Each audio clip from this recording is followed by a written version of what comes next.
sharing. So I've got a few kind of level-setting facts here for everybody before I jump into my more tactical recommendations for 2011. The first here is that search and email are really still king when it comes to how boomers are engaging online. I've got some Pew data here. There's plenty of data to this point that really shows that 80 to 90% of boomers, whether you're talking about leading edge boomers or Zoomers or the trailing edge boomers, whatever slice of boomers that you're talking about, really are doing these activities day in and day out, and there's opportunity in there that I'm going to share with you guys today. The next is that boomers now spend as much time online as they do watching television, and there's a variety of reasons for this, the least of which isn't the fact that there's so much video accessible online, and that boomers are really drawn to that, especially with the adoption of high-speed internet. This is really significant, and something here that's supported again by a variety of sources in terms of where they're engaging and how they're engaging. And then finally, this is more based on our experience than any research we've seen, but I think it's something that's important for us to note because, again, I think there's a great opportunity for us as marketers here in engaging these consumers, and that is where the young adults go online, the boomers will generally follow. And there are certainly cases where boomers are leading the way, but we are constantly amazed at this, and our clients are always amazed that boomers are, in fact, the largest and fastest growing group on, let's say, gaming sites like Pogo.com or on dating sites like Match.com. So, it's an young adults provide an interesting bellwether for us to kind of look and see how the engagement played out, what went wrong, what went right, and to adjust our strategies accordingly. So we've got a little bit of time. We don't need to be so excited about, pursuing the shiny object in the room, if you will.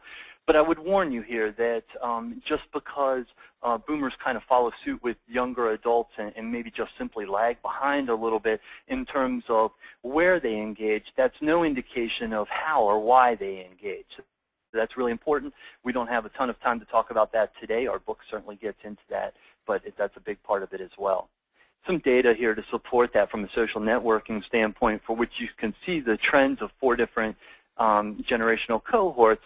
And the second to the bottom line there is the boomers for the most part. It's not exactly the boomer generation, but you can see where the trend follows suit with the other generations. And in fact, over the past couple of years, it actually trends more steeply upwards, specific to social media, than do other generations. Now I'm going to point out some other things I think that might surprise you as well. So getting right into search engine optimization as kind of my first tactic, this is really about helping you and our clients understand not what's new out there that you could pursue, but again, what could we be doing better with? And search engine optimization is really a big one. We certainly know that search is a big way that boomers find our websites and our brands online. From a business case standpoint, though, I think it's important for everyone to understand that 80% of the population uses search before purchasing something, and this is especially important with the boomers because they outspend younger adults 2 to 1 on a per capita basis. So it's one thing to think to yourself, hey, they're just out there searching around looking for health information or whatever, but they're doing that, but they're actually making purchases, and their search usually precedes that purchase. Some quick tips. I'm going to have just a handful of quick tips for each one of these tactics here.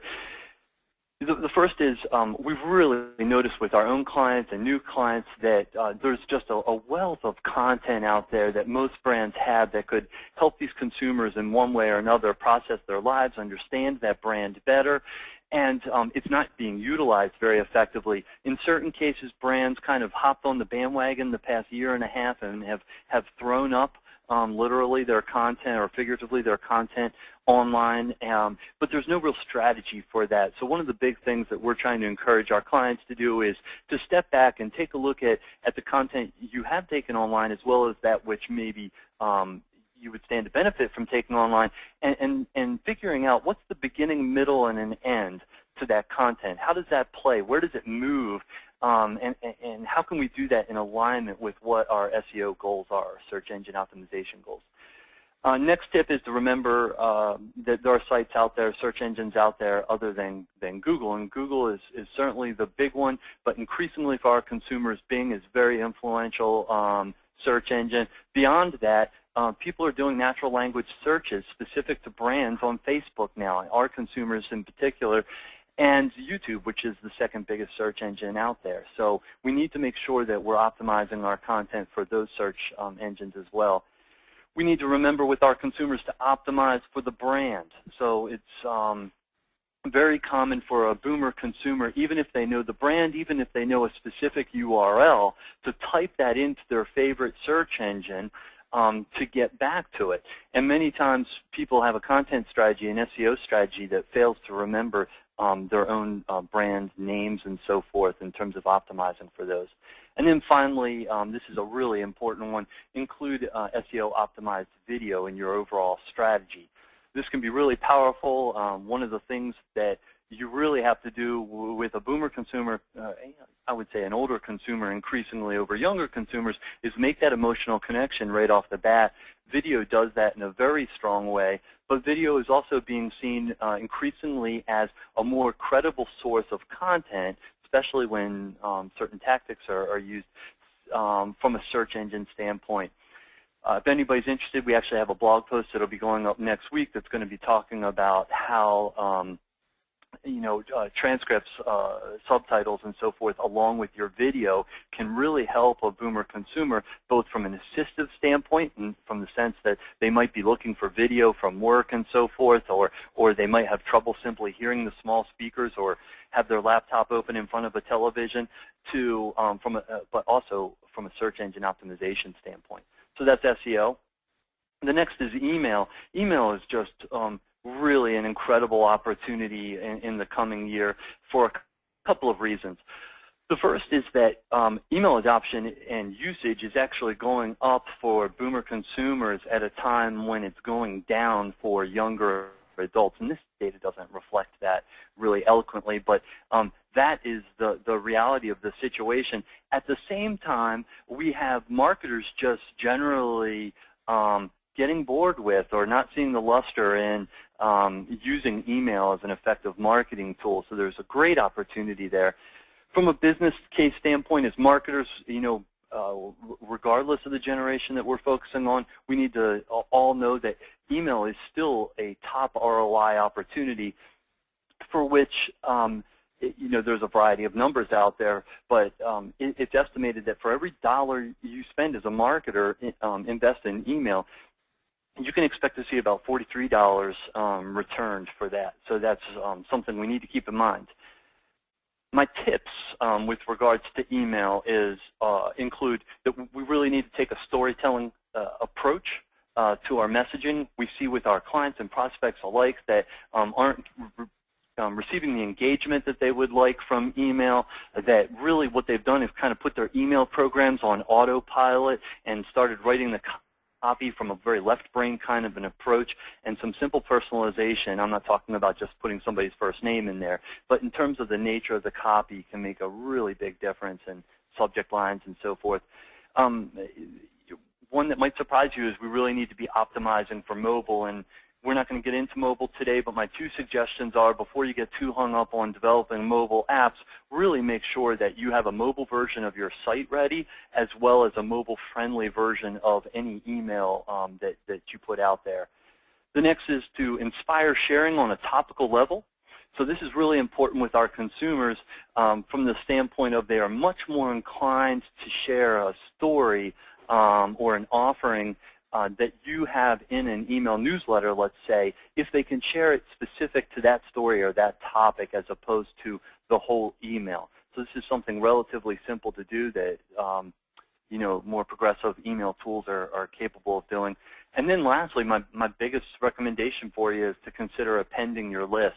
So with the maturation of the social graph, in conjunction with the availability of public data, companies like Immersion Active now can take your existing email list, and we can really append that and add data to that informs you from a segmentation standpoint, from a messaging standpoint, and most powerfully, that allows you to connect with the circle of influence around that person that you're trying to target, which is a great opportunity for marketers in the coming year. Finally, is social media. No surprise here, this isn't news to anybody, that we've all heard the cliche at this point that if Facebook was a country, it would be the third largest country with 500 million users. But there are really some other reasons that now is the time that we need to get serious. We need to move beyond just kind of, we have a Facebook page.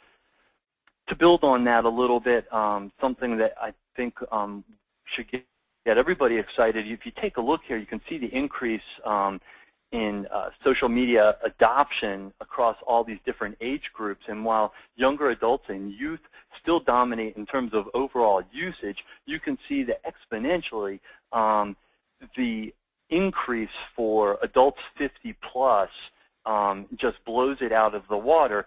And we've been kind of contrarians as an agency over the past, I would say 16 months about social media. And we've felt in general that brands kind of need to get their house in order in terms of connecting with boomers before they engage in social media. Now is the time that you need to move beyond that Facebook page and have a real strategy for meaningfully engaging with these consumers. From a business case standpoint, I think people don't appreciate the real business tool that social media can be. And what this table here represents, this graph here represents, is the amount of customer contact you can expect based on these different channels. And on the far right there, Yellow Pages, which frankly most agencies, and I know we have some listening today, really make a nice living off of, and you expect that those sources do a great job of converting those visitors into calls, when in fact it's social media that will increase customer contact. So just something to keep in mind there. My tips and considerations for social media include, like I said, moving beyond, hey, we have a Facebook page, to thematic campaigns that align with your SEO strategy. So I'm trying to recommend today three disjointed kind of tactics here. There is an opportunity for these tactics to work together, given where we're at with instant search and a variety of other things, to come together in a really powerful way for you in terms of your ability to engage boomers without disenfranchising your younger audiences, which is important to most brands. And then, dedicate a resource, preferably a boomer resource, to engaging your tribe. I think we need to get past the notion that we're going to have the intern down the hallway who's just barely 20, managing what is ultimately a relationship with a wealthy, sophisticated consumer online. And finally, engage your boomer target's circle of influence. So it was interesting, Stephen, to hear you say about not targeting the people around the boomer woman. And I think you could slice this up depending on who you're trying to target, or maybe there's different answers here, but we've had incredible success with certain groups of boomers, including boomer women, let's say caregivers, who are just so busy, and they're online and they're engaged, but at the end of the day, what really drives the needle in terms of them moving through that decision-making funnel is when their circle of influence gets involved and word of mouth kicks in, their trusted resources start making recommendations to them. So there's great opportunities there from a retargeting standpoint. I want to just share